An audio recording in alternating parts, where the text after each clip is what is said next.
Madam Speaker, our nation currently has an unemployment rate of nearly 10%. In my home state of Michigan, it's actually over 15%. In the last fiscal year, our federal budget deficit was over $1.4 trillion, and the Obama administration projects that over the next 10 years, our deficit will be over $9 trillion. Difficult times like these and dealing with our budget require very decisive action. Unfortunately, over the last year or so, as this Congress has racked up record-breaking deficits, we have seen legislation brought to the floor that forced massive new debt on the American people while giving members little or no time to read any of the legislation.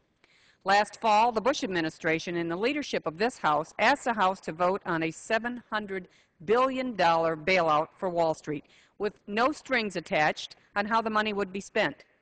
I was proud to vote no on that Wall Street bailout. Unfortunately, that bill did pass this House, and it became law. And the result has been a program that has been widely rejected by the American people. Then in February, President Obama asked Congress to pass an economic stimulus plan, and many on our side of the aisle were ready to help.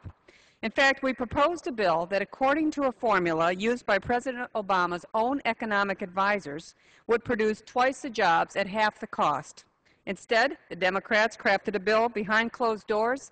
They filed a 1,073-page conference report in the middle of the night and asked members of this House to vote on a $787 billion deficit spending, while not one single member of this House, nor the American people, had the chance to read the bill before we cast our votes.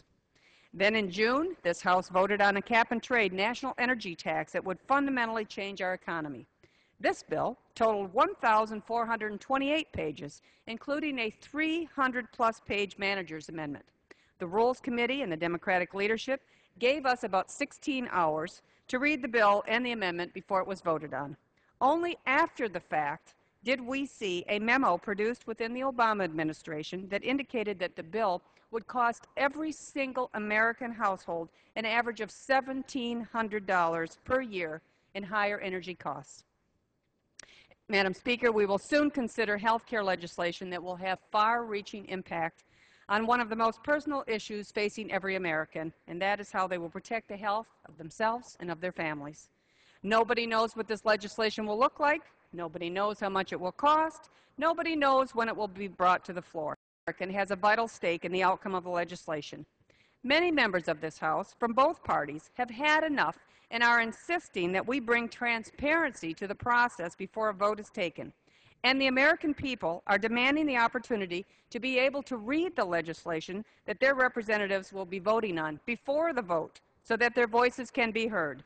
That's why I'm proud to co-sponsor H.R. 554, which would require that all major legislation, significant amendments, and conference reports be available in their entirety on the Internet, so that members can read the legislation before casting their votes, and so that the American people can have some opportunity to have their voices heard. If legislation that will govern more than 1/6 of our economy comes to the floors, don't members, as well as the American people, have a chance, deserve a chance to at least read it?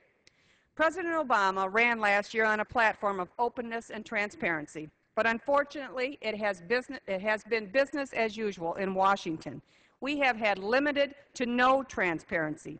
We have not had a chance to read important legislation before asking for us to vote on this legislation. And I would urge my fellow members who have not signed on as co-sponsors on this important resolution to join us in an effort to bring transparency to the process, to join us in demanding that we in Congress cast an informed vote on important legislation that will impact every American, to join us in allowing the American people to have their voices heard. The members of this House, and most importantly, Madam Speaker, the American people deserve no less. I yield back.